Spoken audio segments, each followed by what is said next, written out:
ça va? Ça va très bien et vous? T'as la banane? Carrément à fond. Comment l'envie est née? L'envie, elle est plutôt née d'un certain nombre de collaborateurs, de managers qui se disent qu'aujourd'hui, il faut qu'on fasse différemment. Et on a proposé ça à notre directeur de centre. Vous n'étiez pas trop stressé? Au moment où on a pris cette décision-là, non, c'est pas lié à un stress, c'est lié vraiment à une envie, à voir qu'il y a certains modèles qui ne fonctionnent plus et qu'il faut qu'on fasse différemment, mais pas forcément un stress. Du coup, ce serait quoi la première étape pour se libérer? Après, donc d'abord c'est l'envie, et ensuite, convaincre après tous les gens, bien sûr, et ensuite avant de convaincre, je pense que c'est aussi faire vivre des expériences à des managers, à des collaborateurs, sans vraiment le dire.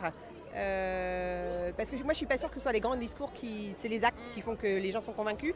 Et moi, je pense que c'est plutôt ça, leur proposer d'étaler, leur proposer de faire des choses différentes dans la communication, dans de la formation, dans de l'accompagnement. Mais pour moi, c'est plutôt ça. Et quelle est votre égérie en termes de libération? Alors, je dois dire que j'ai un petit fait pour Isaac, mais il ne faudra pas lui dire. Tu lui as parlé? Il est venu à notre atelier ce matin. Il a posé son verre d'eau juste à côté de moi, vraiment. Donc après, Imatech, puisqu'ils sont très proches en termes de secteur d'activité de notre entreprise. Donc en fait, c'est un modèle pour nous. Ouais. Est-ce qu'on peut être malheureux dans une entreprise libérée?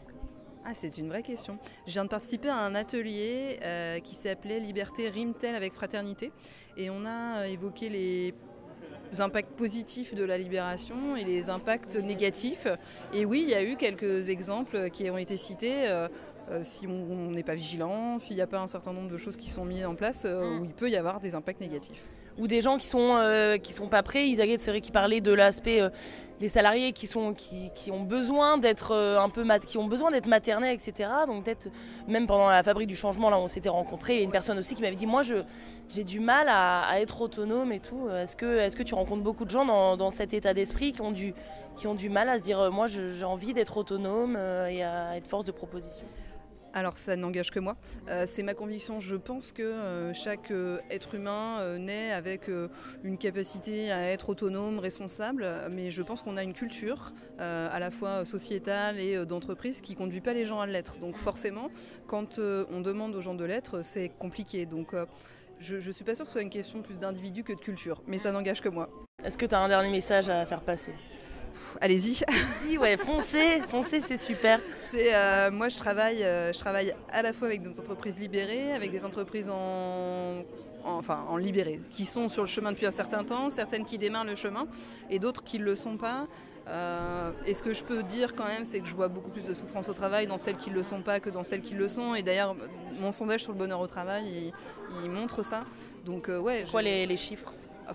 La comparaison dans le sondage entre les entreprises qui ont engagé un processus de libération et celles qui ne l'ont pas fait, le fossé il est énorme en termes de... Les gens sont beaucoup plus heureux dans les entreprises libérées que dans une entreprise traditionnelle. Donc moi j'ai juste envie de dire, ouais, allez-y, allons-y, et plus on sera, plus ce sera positif, et pas que sur l'entreprise. Pour moi ça rejaillit, je parlais d'humain, d'humanité, ça rejaillit sur tout ça. On a une actualité en ce moment qui est forte, et je pense que on a en tant que colibri, pour reprendre là aussi une image, un rôle à jouer sur ça. Tous des colibris. Merci beaucoup.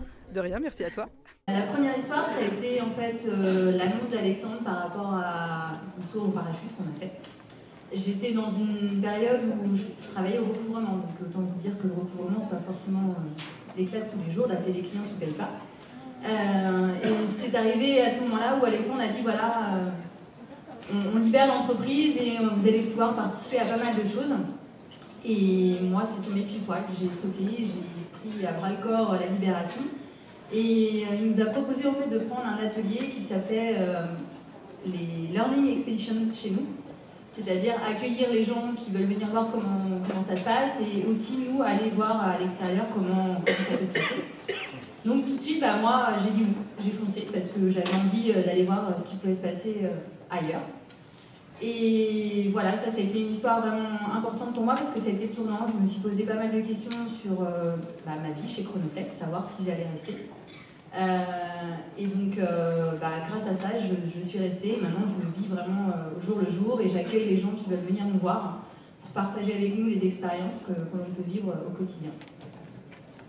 Cette histoire extraordinaire, elle va jusqu'au fait qu'aujourd'hui ta santé va hyper bien, tu es heureuse en couple, tu as une grande maison. Est-ce qu'on peut dire que l'entreprise Libérée fait tout ça? Alors l'entreprise Libérée aide bien évidemment au côté personnel parce que vu que j'étais pas bien à l'entreprise, quand je rentrais, je bougonnais, je râlais, voilà. Chose que je ne fais plus maintenant. J'ai un état d'esprit beaucoup plus positif quand je rentre chez moi. Je ramène pas les problèmes du boulot parce qu'il n'y en a pas. Donc je le vis beaucoup plus sereinement. Genre, il n'y a plus aucun problème, quoi. Non, plus aucun problème, mais beaucoup moindre qu'avant, et je l'accepte beaucoup plus facilement, et je le vis mieux. D'accord. T'as des taux de cholestérol à nous montrer en preuve, avant, après, ou des choses comme ça? Non? Non, pas forcément. J'en fais du cholestérol en plus, mais j'ai pas forcément d'analyse à te montrer. Ce qui est intéressant avec le cholestérol, c'est que c'est pas que ça change, c'est que quand vous êtes bien, vous arrêtez de mesurer. Il y a ça aussi. Wow.